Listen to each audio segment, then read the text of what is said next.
नमस्कार मित्र। आज हम एक कहानी आप लोगों को बताएंगे, एक वृद्ध महिला का कहानी। इस कहानी से हम लोगों को पता चलता है कि भगवान का प्रार्थना से हम लोगों को कितना शक्ति मिलती है, प्रार्थना का कितना ताकत होता है। एक दिन एक बूढ़ी औरत एक सब्जी वाला के पास गया, जाके सब्जी वाला से उधार में कुछ सब्जी मांगी। बोली, बेटा मेरे पास आज पैसा नहीं है, मुझे उधार में कुछ सब्जी दे दो। सब्जी वाला ये बात को सुनकर मुकर गए, बोले नहीं माँ, हम नहीं दे सकते उधार में। तो वो बूढ़ी औरत थोड़ा सा उससे अनुरोध करने लगा, विनती करके हाथ जोड़ के बोला, बेटा आज भर तुम हमको उधार दे दो, फिर हम पैसा जुगाड़ करके तुम्हारा दुकान में आके उधार चुकता कर देंगे। लेकिन वो दुकानदार जो था वो कोई बात को सुनने के लिए राजी नहीं था। अंत में दुकानदार उस बूढ़ी माँ को बोला कि ठीक है, अगर आपके पास कुछ भी चीज़ है तो आप इधर वाला पल्ला में रखिए और इधर वाला पल्ला में हम उसमें सब्जी चढ़ाएंगे। आपके पास जो चीज़ है उसका जितना वजन होगा उतना ही हम सब्जी देंगे। तो बूढ़ी माँ सोच में पड़ गई कि मेरा पास तो ऐसा कोई चीज़ नहीं है, हम किसे दे, हमारे पास तो कुछ है ही नहीं, हम तो निस्स हैं, हम तो फकीर हैं। ये सोचकर वो बूढ़ी माँ ने अपना झोला से एक ठो कागज़ और एक पेन निकाल के उसके ऊपर कुछ एक ठो लिख कर पल्ला का ऊपर वो रख दी।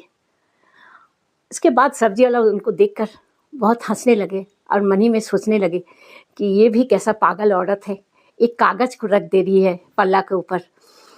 ये सोचकर वो कुछ सब्जी इधर वाला पल्ला में रखने लगे।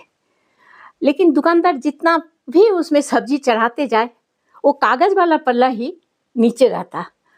दुकानदार को समझ में नहीं आ रहा है, विश्वास ही नहीं हो रहा है कि ये क्या हो रहा है, जितना भी हम सब्जी रख रहे हैं उससे ज़्यादा भारी ये कागज़ क्यों हो जा रहा है। दुकानदार बहुत परेशान हो गया और सोचने लगा कि आखिर में वो कागज़ में क्या है। दुकानदार उस कागज़ का टुकड़ा को उठाया और खोल के देखा कि उसमें एक लाइन में छोटा सा एक शब्द लिखा हुआ है, हे श्री कृष्ण तुम सर्वज्ञ हो, अब सब कुछ तुम्हारे हाथ में है। ये पढ़कर दुकानदार एकदम हैरान हो गया।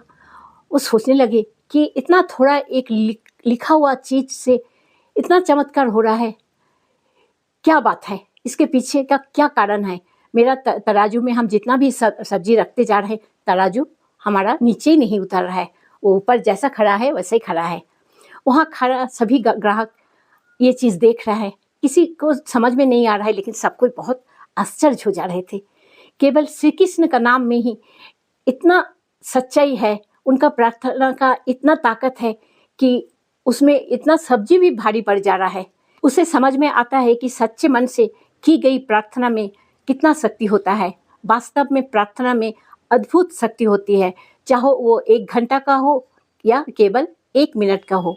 सच्चे मन से अगर हम लोग प्रार्थना करते हैं तो ईश्वर जरूर हम लोगों को सहायता करेंगे और हम लोगों का ऊपर उनका आशीर्वाद जरूर रहेगा।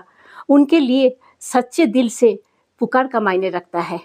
ये कहानी से मित्र हम लोगों को ये शिक्षा मिलती है कि जब भी जीवन में कठिनाइयाँ, असहाय महसूस हम लोग करें, उस टाइम हम लोगों को ईश्वर को प्रार्थना करना चाहिए, ईश्वर के पास हम लोगों को समर्पित कर देना चाहिए कि हे ईश्वर, हम ये विपत्ति में पड़े हैं, आप जैसा अच्छा समझते हैं वैसा कीजिए, आपका ऊपर मेरा ज़िंदगी निर्भर करता है।